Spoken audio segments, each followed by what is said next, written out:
Here with a quick summary of what to do in an active shooter situation is Trent Lozano, a 15-year law enforcement veteran and former SWAT team member. What I want to talk about tonight is some things that you can do, what your options are if you happen to be involved in an active shooter event. Now, the first thing that we can do, and it's going to sound overly simplified, but I assure you, nothing is simple when bullets are flying at you.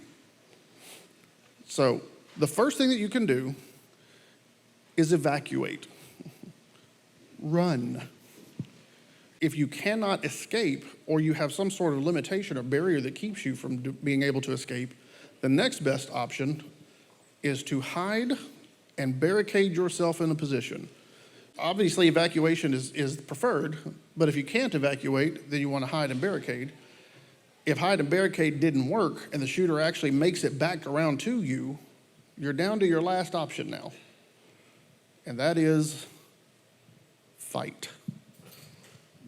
Fight. Real world talk here. Are we really going to be able to save everyone?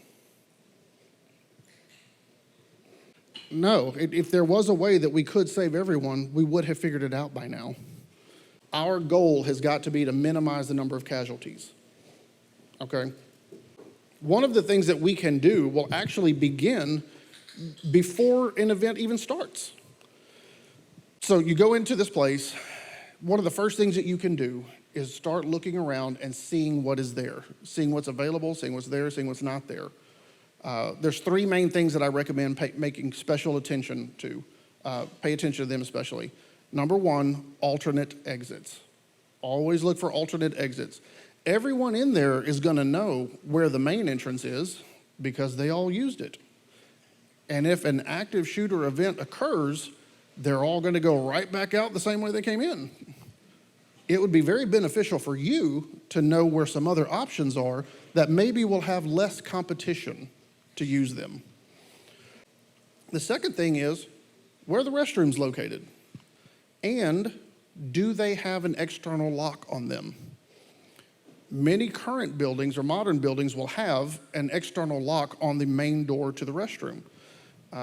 If they don't have one, do they have a family restroom? A lot of times there will be a family restroom where you can actually go in and lock the door. That will come into play later.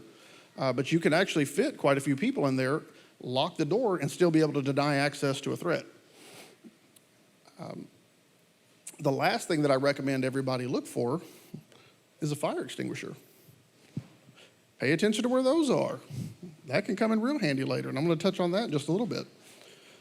But if you can at least know where those three things are, that will give you a little bit of an edge if worst case scenario actually occurs.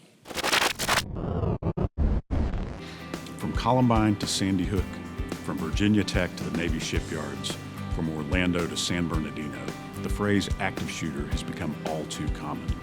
On behalf of Texas Law Shield and U.S. Law Shield, I hope that we've provided you some insight that can help you through one of these tragic situations. For more information on our active shooter series or how to join the over 200,000 law-abiding gun owners that we protect, visit texaslawshield.com or uslawshield.com.